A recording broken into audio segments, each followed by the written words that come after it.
Check, check, check. 1, 2. All right, we are good. So product update and happy hour, we'll be talking about our Hoops technology, all of the different pieces of Hoops SDKs, as well as some of our partner SDKs. And you'll have an opportunity to ask questions. So please, if you do have a question, type it there in the chat, and we'll try to answer it at some point throughout the presentation. This should take about 45 minutes. We did a session earlier in Europe today. It took about that long, as well as questions. So that makes it interesting. Or we could just like hang out and tell stories about being on the beach. That's fine too. But we want to make this engaging, and those questions really do help out quite a bit. So this is part of really a 3-part series. Normally we have a whole day that we devote to talking about our technology and meeting with our partners and spending time talking about our roadmap and working through issues and telling you about what's going on in the industry. We're taking that virtual this year. So this is one of 3 Wednesdays that we're going to be having a Hoops Virtual Summit. So this week we're talking about just our products, what we've delivered this year, and our roadmap for the coming year. But then next Wednesday, we're going to take a deeper dive into building and construction as it applies to the digital factory, but really anyone who's interested in smart buildings, Revit data, DWG data, how we're supporting that, and what we're doing in that space. Also how it applies to building the digital factory, so all of those digital assets and what goes in it. We'll be talking about that next Wednesday as well. And then the following week, we'll be talking about manufacturing in the digital factory. Now, if you're involved in manufacturing, if it comes to CAD and visualization and CMM or the systems that lay on top of this or documentation, AR and VR, IoT, there's a lot of different things that we're going to be talking about in that presentation. So if you're not in a digital factory, that's fine, but we'll be talking mostly about manufacturing there, kind of with this overall theme. Also on Tuesdays, we're holding a virtual training series. So this is very technical. You're able to look at code, work with code. We had one yesterday about building your first web application. Next Tuesday, we're going to be talking about getting access to rich engineering data using Hoops Exchange. And then we'll be talking more about the web and componentizing your technology using Docker. And then lastly, using the Polygonica mesh processing SDK, we're going to be talking about how to do data prep for 3D printing, but it's also applicable for analysis and model simplification. So a lot of stuff in that technical training series. All of that, if you haven't registered for them yet and it interests you, all of that will be available for registration right now on our website, techsoft3d.com. As well, we're going to be posting those videos and materials to our YouTube channel, so you'll have access to that, as well as this presentation will be on our YouTube channel. That's a question that comes up a lot. So you can have access to it and then use it with your colleagues. So we wanted to talk about what drives us here at TechSoft. And this has been a theme for over 20 years. We are driven to fuel innovation. And so we really don't have many end user products, but we have component technology that we're excited to give to our partners who are solving some really tough problems in the engineering industry. So if it's making cars that don't run on gas or smarter buildings, it really excites us to see what you're doing with our technology. And that's what we're focused on, is giving you best-in-class SDKs for data access and for visualization and publishing. This is really why we are here. And in these tough times, there are some hard problems that we're trying to solve. We're here today virtually because the world is facing some very tough problems, and it's you guys that are really stepping up to the plate and being the heroes solving these problems. And we're so grateful to be partnered with you, to be part of this community, and to see what you're doing to solve these problems. So the companies like 3D Systems have a number of different projects where they're printing 3D printing, protective equipment, and parts for ventilators. We see Stratasys, they're trying to fill in holes in the supply chains that have been broken down and disrupted. Right there in the middle, you see the ANSYS Fluent software being used to visualize and analyze what happens with particulate matter in the slipstream. So if you even go, let's say, go jogging with somebody, what's the risk? And then up in the top right-hand corner, N Topology, one of their customers, are using our joint technology to rapidly print 3D swabs and make those available for testing. So we're just so excited that we're making an impact as a global community of engineering software. And we're so grateful to be working with you and to see what you're going to do in the coming months and years as we kind of adapt how we work and what we do. Well, today we're going to be talking about our SDKs. And so how can we build this next generation of engineering software tools? First, Lionel is going to talk about our data access and data publishing tools. So that's Hoops Exchange and Hoops Publish. And so how do you get your data into your system and how do you get your data out of your system, pushing to 3D PDF or rich HTML files. And then Eric will be talking about our engineering graphics. And so we have two SDKs for engineering graphics. They're similar but different. So Hoops Communicator is for web and cloud, being able to visualize engineering data in a thin web browser client. And then Lionel's going to talk about, Eric will continue talking about Hoops Visualize. And that's our native desktop and mobile graphics engine. So being able to build a native application for Mac, Windows, Linux, or iOS and Android on mobile. So I'll hand this over to Lionel. Lionel, you're gonna have to unmute yourself. Before we do that though, let's enjoy a drink. So today I have like a rum punch. So if you have a camera and you want to turn it on, you want to enjoy a drink with us, feel free. We can't do this in person, so we'll just take a second to do that.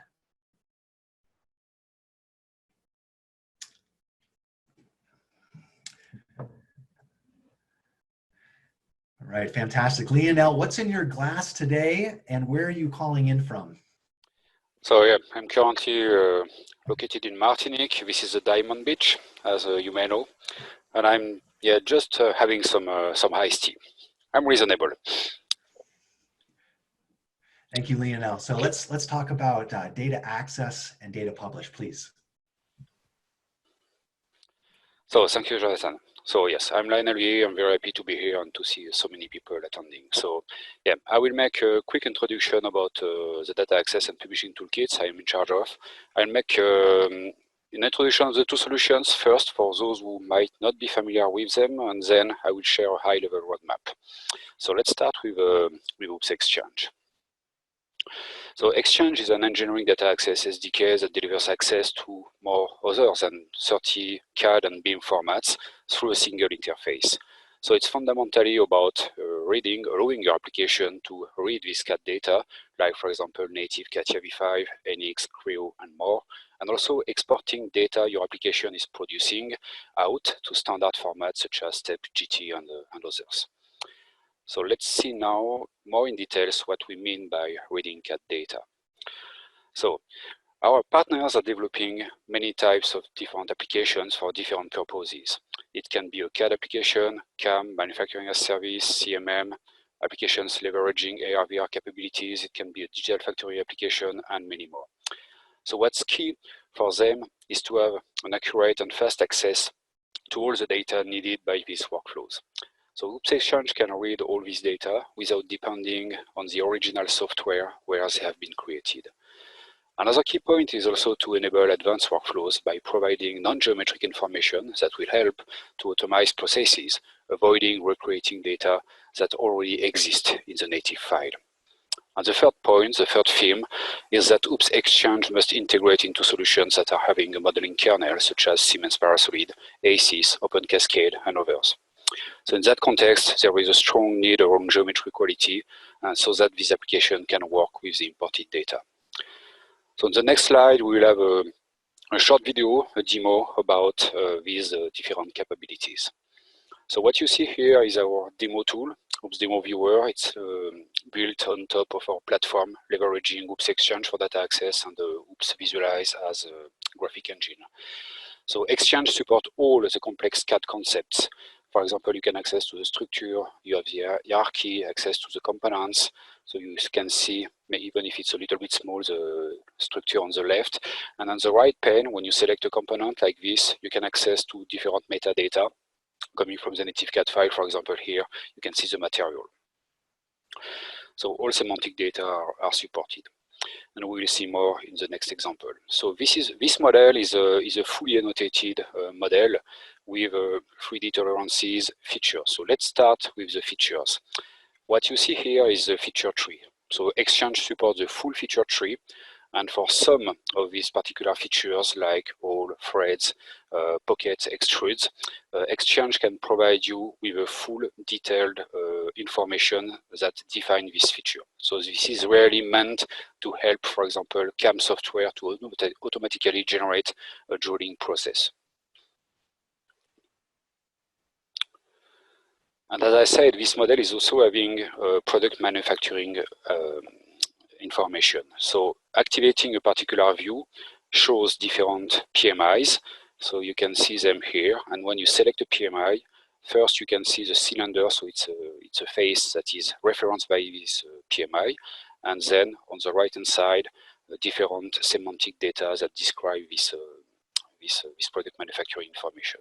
So it's also here really to help, for example, control and inspection solutions to automatically generate an inspection plan. The last model is an IFC building here. So IFC, as you may know, is the interoperability format for AEC and BIM applications.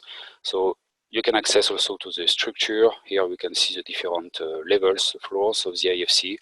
And opening one particular floor, all the data are gathered by type. So for example, here we selected the walls, and the same story, selecting one data, you will access to different semantic information that describe it. And for example, particularly in this world, unique IDs is key for BIM application to locate the part, reference the parts. So moving forward, I will speak a little bit now about the roadmap.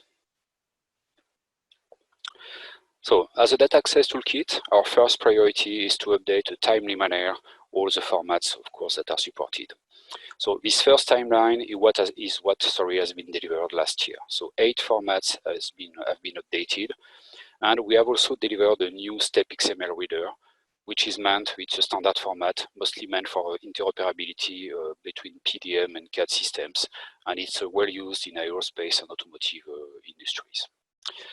The second timeline shows what we are planning to deliver this year. So you can note the targeted release dates that are the green arrows, for example. So SP1 has been delivered end of March, so recently. In about 1 month, end of June, we will deliver our SP2, and the next major release will come at the end of the year, end of November to be more accurate. So this year we are planning to update 15 formats. So it's really a significant job and a high focus for us. And as part of our efforts to support standards, we are also going to deliver a new IFC Write. So this capability, so IFC Write, will enable design applications such as CAD design, such as plant design, for example, to share their data with other BIM applications for different purposes, such as model coordination, structural analysis or structural design, and so on. The next theme is about enabling advanced workflows. So how Exchange helps you in automating your processes.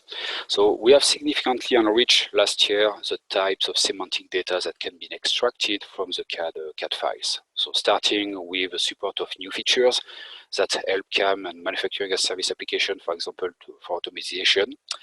So what we have been adding mostly transformations that are very impactful, because transformation like patterns, mirror, and so on are often applied to these holes and these threads. And so getting them is really mandatory to generate automatically a drawing process. We have also been working on the semantic PMI, improving how we support semantic PMI. So just to give you more detailed information. So Exchange is reading the PMIs and it's providing graphic markups, which is meant for visualization on one side. And on the other side, as I said, Exchange is also addressing all the semantic definition of these PMIs. So information that are machine readable and that will help, for example, for automatization of inspection plans. Another initiative about materials has started last year, and we will go beyond this year with the support of what we call visual models. So this initiative will mostly help manufacturing as service companies as well as 3D printer solution providers to produce high fidelity printed part. It will also serve, of course, all the visualization solutions. So this is a picture of the shoes you can see on the right. It's a 3D print. It's an actual printed model. More in details about it. In fact, we already delivered in our SP1 textures for CATIA V5, and we are planning to deliver in our coming SP2 advanced projections for textures such as cylindrical and spherical. And the last project I will mention is about assembly constraints. Sometimes we call that the mates also. So in fact, the idea is to retrieve the constraints from the CAD file, from the assemblies, retrieve the CAD constraints users have been created in the CAD package to position the part and to assemble the part together. So accessing to this information will help companies in robotic, for example, or in analysis too, like 3D tolerance analysis, 3D kinematics analysis, to determine a kinematics model of the assembly and then execute their operation. And again, like programming a robot. And this project will start later this year, probably middle of Q3. So the next topic is about enabling integration with other tools. So this is something we are continuously investing, in fact, really to guarantee a high quality rep in the targeted modeler.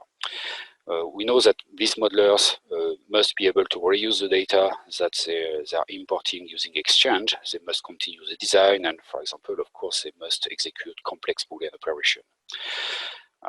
So before moving forward, I'd like to introduce two solutions that complement the OOPS Exchange capabilities. We have strong technical and business partnerships with Siemens Parasolid and Polygonica from MachineWorks.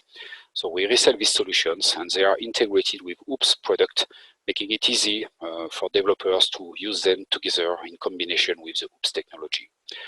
So maybe some of you are not familiar with them. So Siemens Parasolid is a modeler that is used in Siemens NX, also used in SolidWorks and many other applications. So Exchange is having a tight integration with Parasolid, which gives the ability to import files via Exchange directly into Parasolid entities, and to benefit also from the Parasolid functions to fix geometry whenever required. And the second toolkit, Polygonica from MachineWorks. So it's really focusing on meshes. It helps many workflows from additive manufacturing, 3D printing, AR, VR, and building and construction. So it can do model simplification, mesh repair, healing, analysis, and many other functions that really complement OOPS Exchange reading capabilities when it comes to mesh and data preparation, for example. So last year, we've been improving the Parasolid bridge and the Polygonica integration, and we have also introduced new methods in our existing geometric function to help adapting geometry for any targeted modeler like ASYS and Open Cascade. And this year, we will keep improving the Exchange geometric function as well as the integration with these two solutions, with these two toolkits.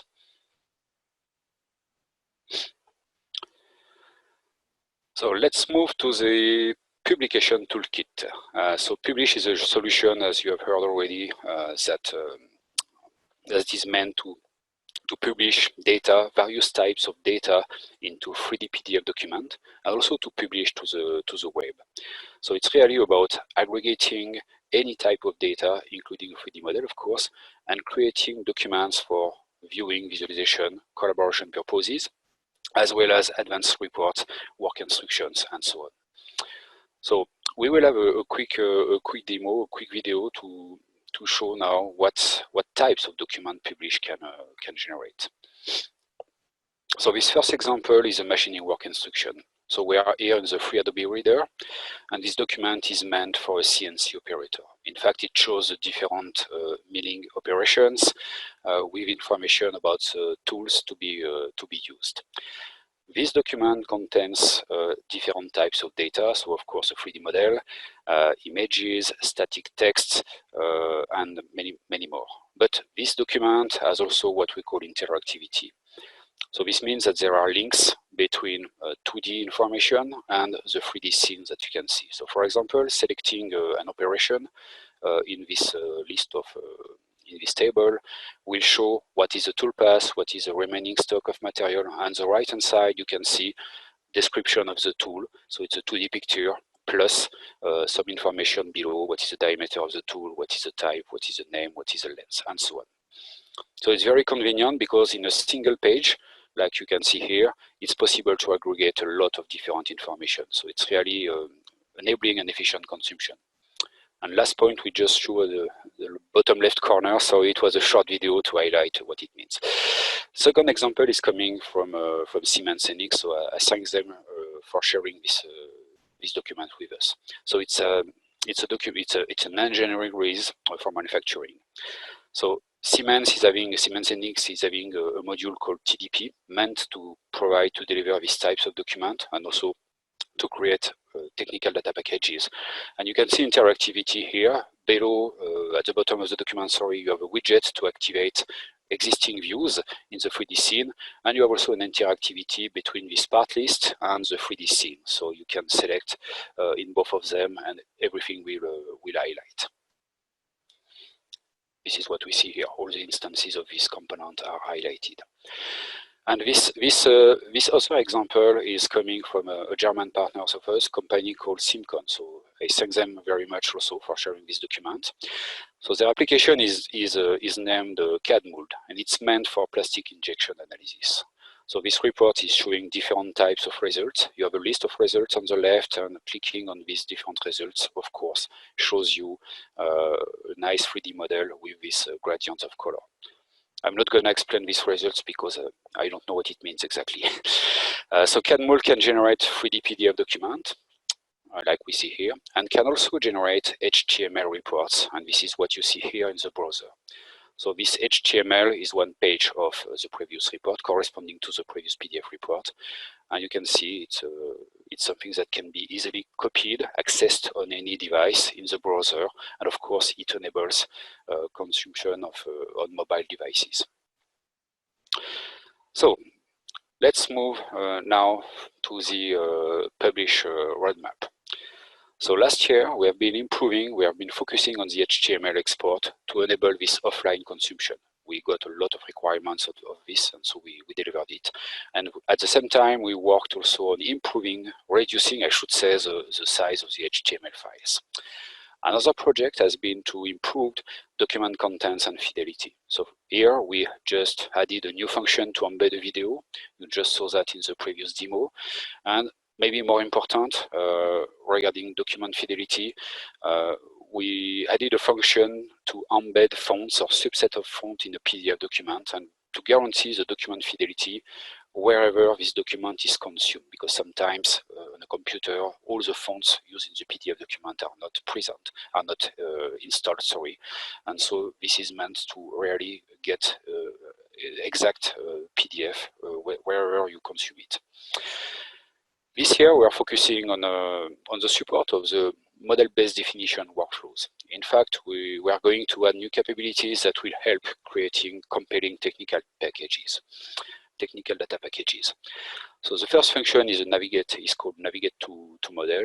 So it's kind of options that work with tables, and in a technical data package, you can have a list of PMI, for example, and models can be very complex with hundreds of PMI. So the goal here is really to improve the user experience and the consumption of the document and to reduce the number of clicks. So just making a single click on a PMI, it automatically activates a view where this PMI is visible, and it also highlights the PMI plus the reference faces, and it executes a zoom. So it's really about compelling documents that are very efficient. And the second function is a print function planned for our SP2. So even if PDF are meant for paperless workflows, many customers, in fact, still have the requirement to print document, especially when it comes to the shop floor. And so this capability will, in fact, consist in a print function that will be directly included in the PDF document. So user will have the ability to select views he wants to print, and with a single print afterwards, will print all what is selected. And it's also about productivity and user experience. So I went quickly through it.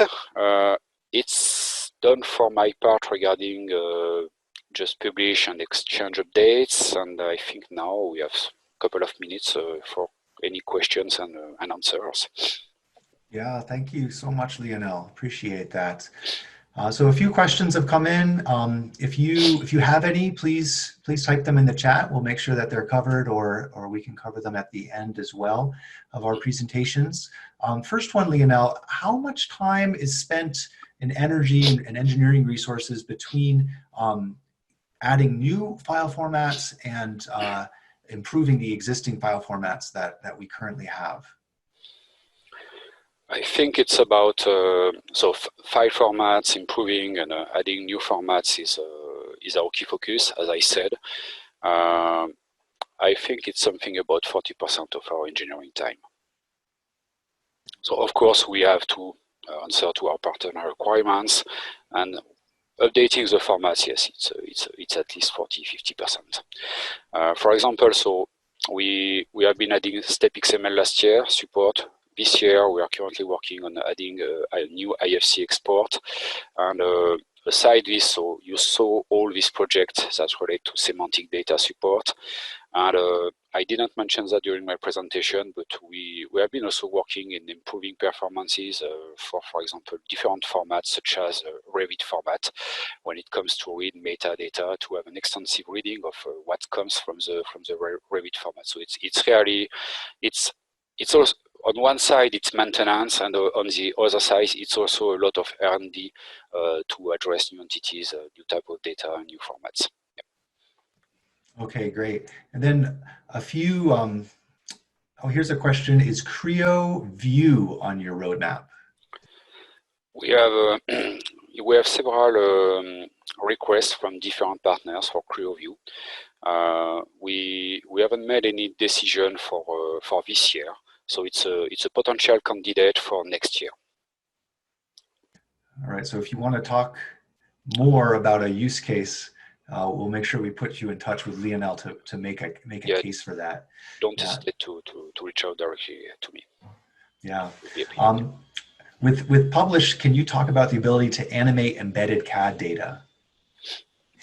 Yeah, so in PDF document, animations can be done through JavaScript. So we have a set of functions that can help you populating the PDF with animation information and connect them to the 3D model, of course. So we have some examples that we can share with you of robot animation. And I know that we already have some partners who are also producing animated 3D PDF documents to show a process, to show a cell with robots, for example. Yeah. Yeah, and then I don't know, Lionel, or even Eric, I know we have some animation tools on our roadmap in terms of you need something to see the animation before you to author it. So are there plans to embed that in Publish? So like if we author something using Visualize, can we create a PDF from that animation? I know that's like looking down the road. It's not something we have today, but is that on the roadmap, guys? Yes. Yeah. So that actually, there is mention, not specifically about Publish, but any animation control that we add to Visualize or Communicator will absolutely embed that animation information via JavaScript through Publish into a PDF. Great. And if we don't have that today, you can do it with JavaScript, the JavaScript API. That's something you certainly can do. Thanks. You mentioned assembly constraints. Which CAD systems?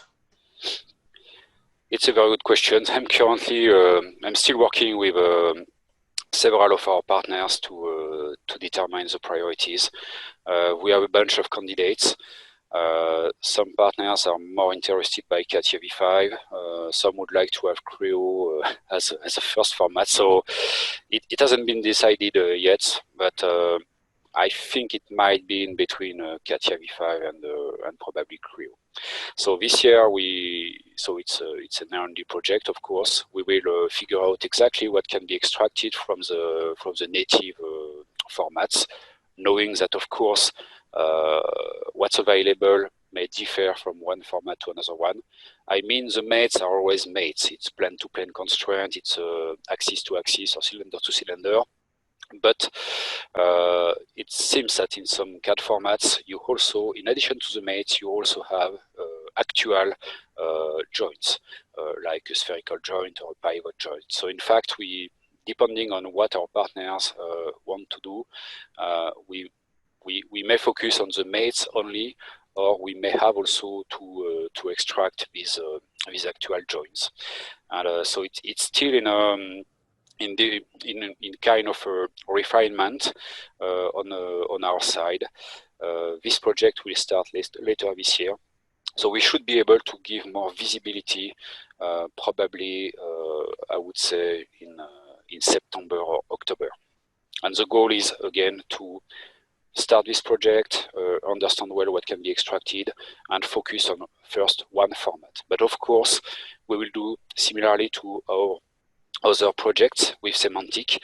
Our goal will be to support that for the major formats. So just to let you know, PMIs, semantic PMIs and features, we are supporting them for CATIA V5, NX, Creo, and SolidWorks. So we have the same candidates for the mates. Good, thank you. And then Li Ming asks, does Exchange support file format for step AP 242? The answer is yes, but then E2, I'm not sure what that is, and QIF. So can you help us with that, Lionel? QIF is, I'm sorry, I don't have that in mind. It's, I think it's more German. It's for quality inspection. I didn't work that much on this one, but I know it has been requested by several partners. It's also a candidate for a future release. So this won't be addressed this year, but it's in the list of a potential project for a future release. Okay, great. And last question, are all the features and functionality you've shown available from your SDK as well? The answer is yes. Those are our sample sample projects and PDFs generated with Hoops Publish or Hoops Exchange, bringing it into one of our SDKs. So all the demos you saw, all of that is functionality available. A part of this presentation, we're talking about what we're working on this year as well. So not all of that is available yet, but yeah, good question. So keep the questions going. That's all for now. Well, that's not all for now. Maybe we could, if you have your camera on, we can say thank you to Lionel, or you can turn it on and enjoy a drink. I think you deserve a drink, Lionel. Thank you very much for getting through that. So let's enjoy a drink together. Thank you. Excellent, thank you. Next up, we have Eric.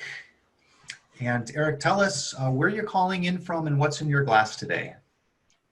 Yeah, so calling in from Leiden Cay in the Bahamas, or I wish. And in my glass is actually a Belgian quad. It's evidently a rye whiskey barrel-aged one, so I'm going to have to sip it very slowly. But it should probably be a dark and stormy today, since Tropical Storm Arthur has brought his wind and rain and cold. So. It hasn't brought any sand with it, has it, Eric? No. We're 3 hours away from the beach, so that would be really bad. Okay, I hope not. All right. Good. Well, tell us what's going on in the world of graphics, please. Yeah, absolutely. So I'm Eric Holtgren. I am the product manager for our Hoops Graphics Solutions. As mentioned, that includes Visualizing Communicator. And before we dive in directly into each graphics product and what we've been doing this year, I'd like to touch on one of the themes that you'll hear about later. We've always talked about our two graphics toolkits separately, but in 2020, we're beginning to bring them together. Our partners who license both toolkits want their cloud native apps to have a consistent feel. They expect certain functionality to act the same in both products, and they want to consume files from either toolkit in those applications. So that's definitely a direction that we are taking both of the products this year. Let's go ahead and dive into what we've done in the actual products. First, we'll review. just like Lionel did, so we will follow a similar flow. So let's talk about Communicator. Hoops Communicator is the toolkit for developing your robust web or cloud-based engineering applications. Some example partner applications include Eris Innovator, MySolidWorks, Assemble Systems, and GrabCAD Workbench. Communicator brings your engineering data to life in all major browsers on desktop and mobile with no plugin required. At its core is a high-performance graphics kernel capable of streaming massive models to your browser, including the 30-gigabyte Boeing 777 you'll see in this video. Some other capabilities range from simple modular file loading to server-side rendering to support even mobile devices with modest hardware resources. It's supplied out of the box with engineering operators, including measurement tools, view management, data interrogation, and redline capabilities. It includes the Communicator Web Viewer, a powerful viewing SDK, which is customizable for your user interface and workflows. Communicator supports workflows ranging from PLM, ERP, CAD, CAE, BIM, and more. You can author models directly or convert existing CAD or BIM files. You can also export images, CAD standard file formats, and even 3D PDFs. Now let's talk about Visualize.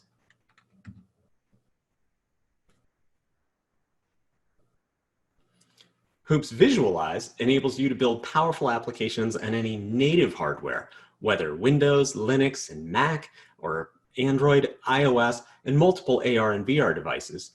Partner applications like Actify Spinfire, SolidWorks eDrawing, and Fluent by Ansys all rely on Hoops Visualize for their powerful engineering graphics. Visualize lets you write your code once and deploy it across all of your platforms, reducing your development time, and it's packed with powerful operators and features. Visualize is suited for a wide range of application workflows, ranging from CAD, CAE, and CAM to BIM, metrology, and plant and process. It also allows you to select which low-level graphics API you want to use, whether that's OpenGL or DirectX, with more coming in the future. This insulates you from changes to the graphics APIs available on your platform. Visualize drastically reduces your time to market by providing easy but powerful integrations with our other Hoops products and also Siemens Parasolid. Visualize has been powering industry-leading applications for over 20 years, and we're working hard to ensure it powers the next 20 years worth. Now let's take a look at what we've done in the last year with both of those products.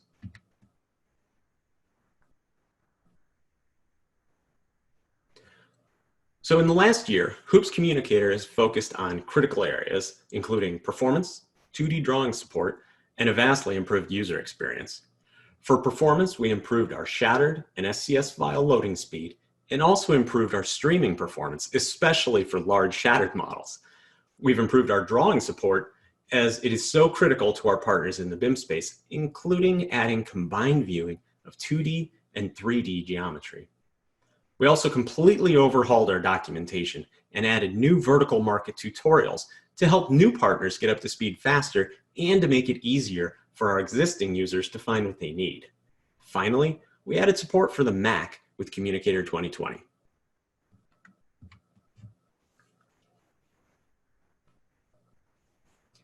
In the last year, Hoops Visualize has added several key pieces of functionality.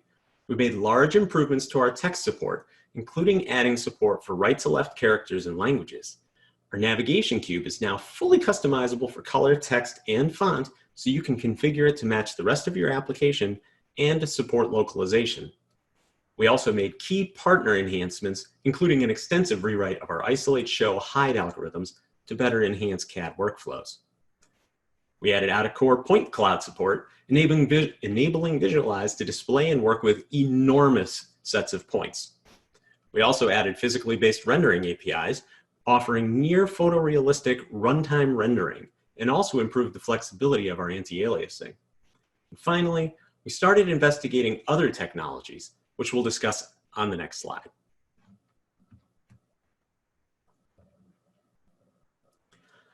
So here's a look at our graphics themes for this year, and I know it's 5 points and there's a lot to it. As mentioned earlier, we're bringing our two toolkits closer together. A key point is we are adding a Communicator sprocket in HPS Service Pack 2 to enable Visualize applications to both load standalone communicator files and also to connect to a communicator server and stream data down to the application. We're going to be working on performance in both products, improving our frames per second and reducing the time before interaction with very large models and assemblies. We're continuing to focus on BIM and not just in performance. In addition to a large improvement in DWG drawing rendering and conversion, Communicator Service Pack 1 will see improved BIM navigation operators to make it easier for your users to work inside your environment. 2D floor plan extraction or a mini-map for IFC models will be available in Communicator Service Pack 2, and we're looking to expand it to work with other BIM formats in later releases. Both products will add correct rendering of IFC files using GPS coordinates inside Service Pack 2. Now for Visualize, we've been working on some new graphics drivers. Service Pack 1 will include a preview release of a new driver that better supports headless and virtual environments. And we're also targeting a beta release of our new metal compliant driver for iOS and Mac in Service Pack 2. Finally, features coming this year to improve our partner experience include Qt Quick support for Visualize, shipping source code for Communicator's UI and operators, and adding an animation control and collision detection to both products. We're also improving the Visualize documentation and adding new tutorials to help our new users learn Visualize faster.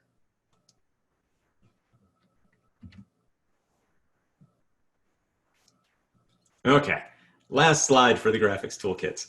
So here's the tentative timeline for our graphics product releases.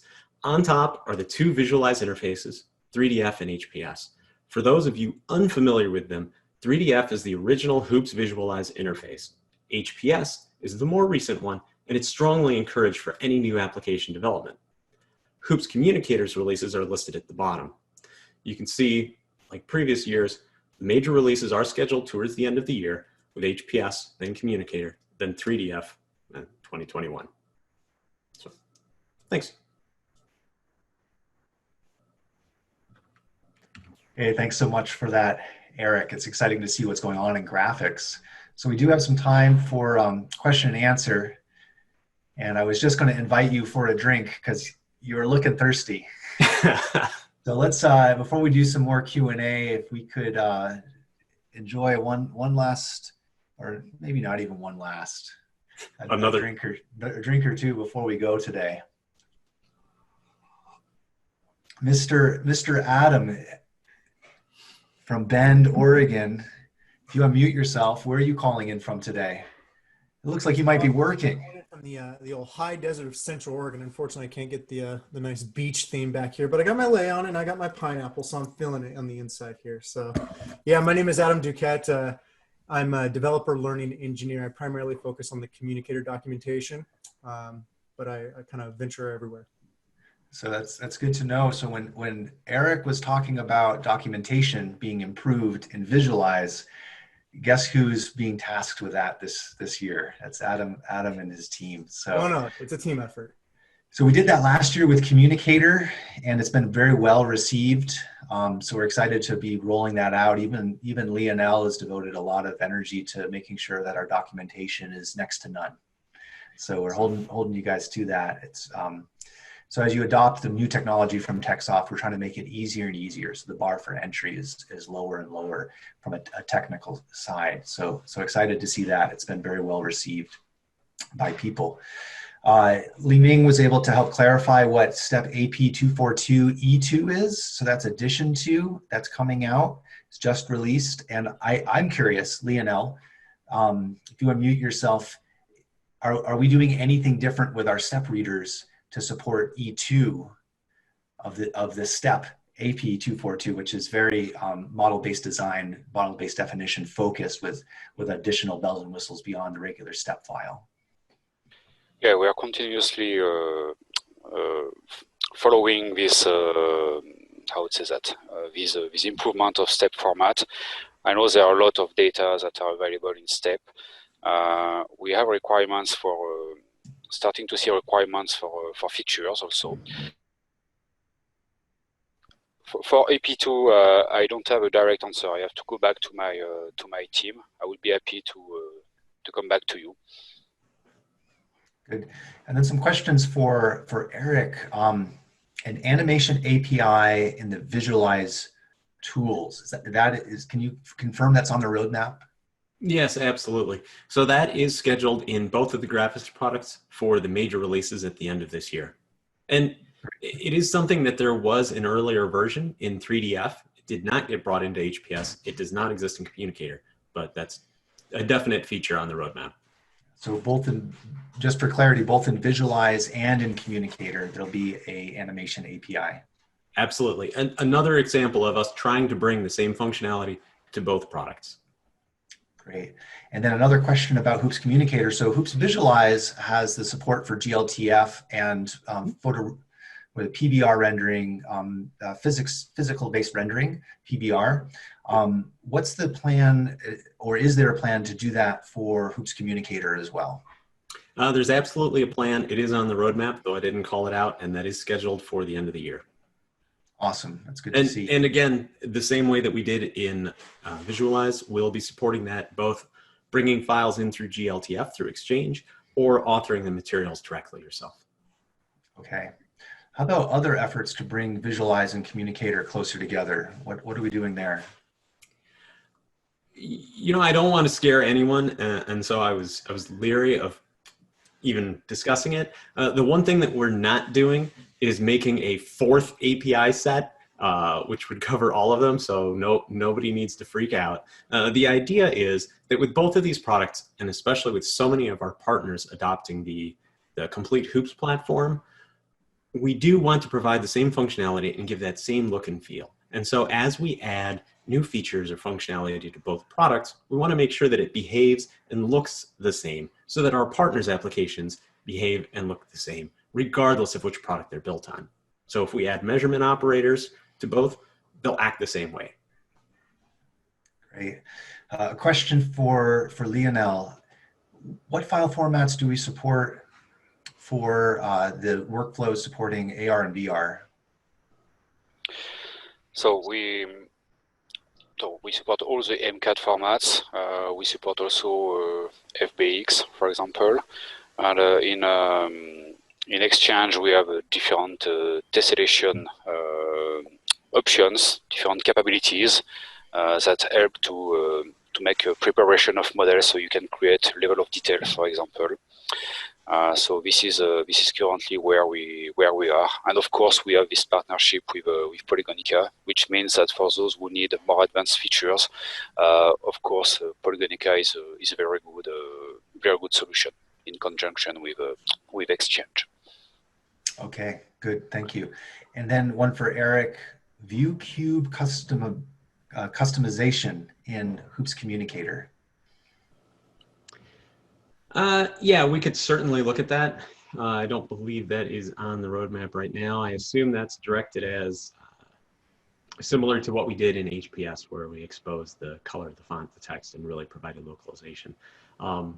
You know, we have considered it. It's not a specific item on the roadmap yet, but I'm always interested to talk to people about what they need. Okay, good. Thank you. Any other questions? These are all really fantastic questions. Thank you so much. All right, well, that's fine. We do want to invite you back next week. Not exactly the same time. I think we're looking at a 1 o'clock East Coast delivery of Building the Digital Factory. And then the following Wednesday, Manufacturing in the Digital Factory. So please come back. We're happy and excited to be talking about those subjects, as well as our virtual training series. Let's go back one slide. I wanted to talk about that as well. Our different SDKs that you looked at today, and we kind of presented roadmaps for and new features towards, they work well by themselves. They can be integrated with a number of different types of technologies. Lionel talked about Polygonica, our bridge to Parasolid, other graphics toolkits, or other SDKs for engineering software, but they also work tremendously well together. In fact, what you get out of these toolkits working together really is more powerful than the individual parts. And so we have special bundling and bridges for our toolkits in the web and cloud environment using the Hoops web platform, as well as being able to run, exchange, visualize, and publish in native environments. So that would be on the desktop and mobile devices, or you could bring all of this data together, all of these SDKs together, and be able to distribute both on the cloud and in native environments using the Hoops platform. And we do have a number of people using all of these tools in a variety of different ways in those environments. So just wanted to give another thanks to everybody today. If you're interested in our events coming up in the next couple of weeks, either the technical training, virtual training seminars, or our building and manufacturing the digital factory, please sign up at techsoft3d.com. If you're not using our toolkits today and want to take a deeper look at them, please go to techsoft3d.com and sign up for an evaluation, and we'll be happy to connect you with one of our consulting engineers and start working to build a proof of concept and really show you the power of these and how we built some of those demos that you saw today. So one last time, we raise a glass to everybody today and just thank you for being with us. We hope that soon we'll be able to be in person and be able to spend time with you and build those relationships that we have over the years. And thank you, Lionel and Eric and the team that put this on. It's fantastic to be working with you, and we do appreciate all of the support from the team and from our partners over the years. We look forward to seeing you either virtually or seeing you here in person at some point and being able to visit you. Thank you so much, everyone, for being with us today and being part of the TechSoft family. All right. Thanks. Thank you.